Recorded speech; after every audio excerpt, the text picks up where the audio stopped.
Hello comic book fans, this is your host, Travis Collins, back for a second week in a row. Told you I was back with more comic book reviews. We have another 10 books to talk about today. Some really good stuff this week. And a couple of stinkers. But for the most part, comic book fans got a real treat this week.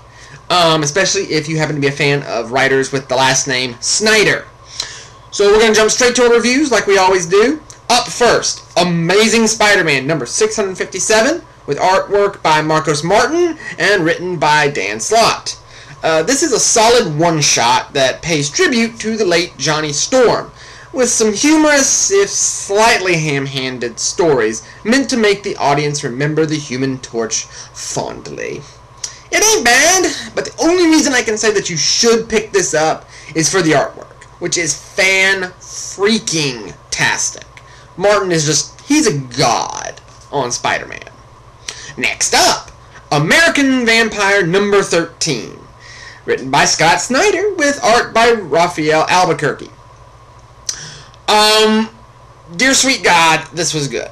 The story of Skinner Sweet and Pearl Jones moves into the 1940s and World War II in this issue, which primarily focuses on Pearl's husband, Henry Preston. While not necessarily as creepy or gory as past issues have been, the emotional content of this issue was really solid.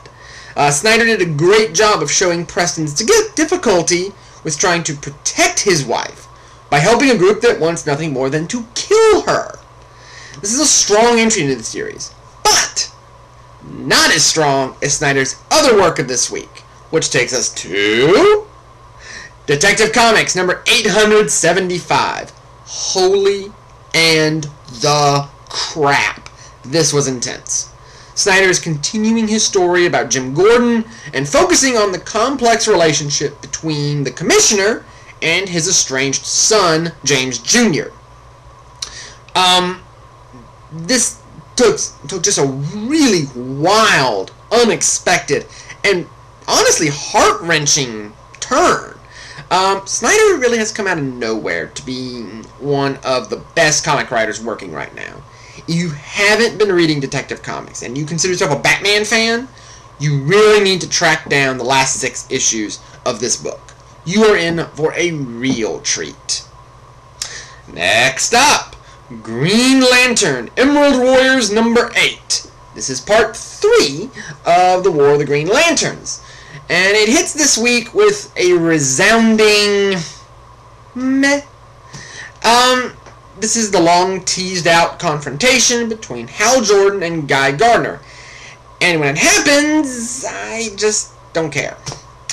I've been liking this title for a while now, but this issue was so boring. And the interactions really felt forced. Like, it felt like Tomasi was making this happen to get in line with this little crossover. I just found myself breezing through this issue. This was a very disappointing read, to say the very least. Next up, Halcyon number 4. Now, for whatever reason, this week had 2 instances of a single writer producing 2 comics. The first being Scott Snyder, and the second, beginning with this issue, being Mark Guggenheim. And I gotta say, I was pleased with this entry in the Halcyon series.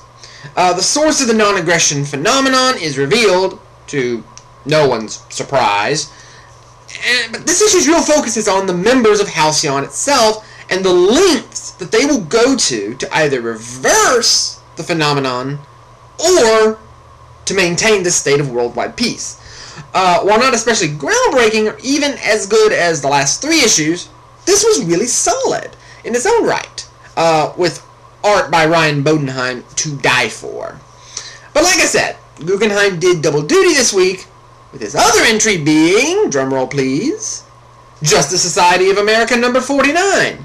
This is the conclusion to Guggenheim's Supertown story arc, and it sees the entirety of the Justice Society family descend on Monument Point to take on the evil Dr. Chaos and Scythe in one of the most violent battles I've seen in a long time in a mainstream comic.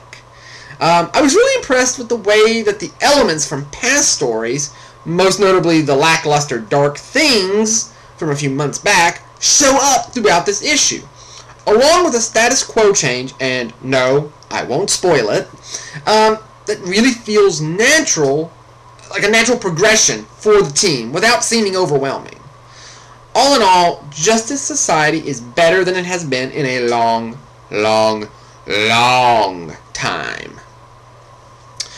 Next, Star Wars Legacy War, number 4. This series frustrates the hell out of me. For every issue that is great, there must apparently follow an issue that is so unbelievably meh, or just straight out bad, that it defies belief. And what's really weird is that if I were to sit here and describe the events of this issue, you would probably think it sounds awesome. It's all in execution, I guess. But my biggest gripe with this is the introduction of the Sith Troopers, who are so ridiculously overpowered for no damn reason that it absolutely kills the story. But even having said all that, I'm still wanting to see where things go from here. And what can I say? I'm a glutton for punishment. Next, Ultimate Comics X, number 4. Now here's the conundrum of this issue. The issue itself wasn't that bad. There was character growth and some really nice story progression, finally pitting the burgeoning new X team against Quicksilver. But then I remember, hey, this book took a whole dang year to come out, and the wait just wasn't worth it. Tip to creative teams: if you're gonna push an issue back for some ridiculous amount of time, it really needs to bring home the proverbial bacon, because this ain't gonna cut it.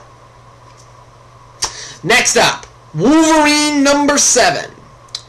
Jason Aaron is the best kind of sick, twisted bastard, perfectly suited to writing this dark, hyper-violent story about everyone's favorite feral Canadian mutant. I mean, seriously, the way that the Demon deals with Magneto is worth the price of admission alone. My only complaint is that the next issue, which is set to end the story arc, feels like it's really going to be rushed with the revelations of who else is running around inside of Logan's head. I just don't see how they're going to cram it all into one issue. But I guess we'll just have to see.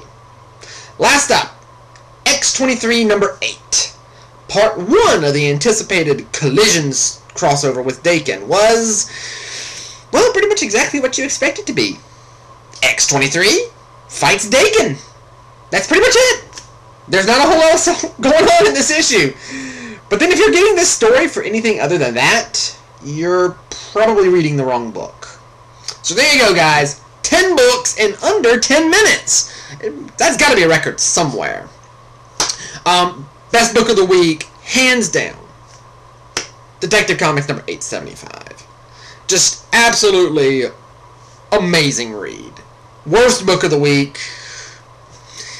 I gotta give it to Star Wars Legacy War. It was just so blah. Just such a train wreck.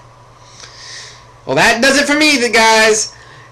As always, leave comments. Let me know what you thought. Tell me if you think I need to improve on anything. I love hearing from people. Have a great day and a great week.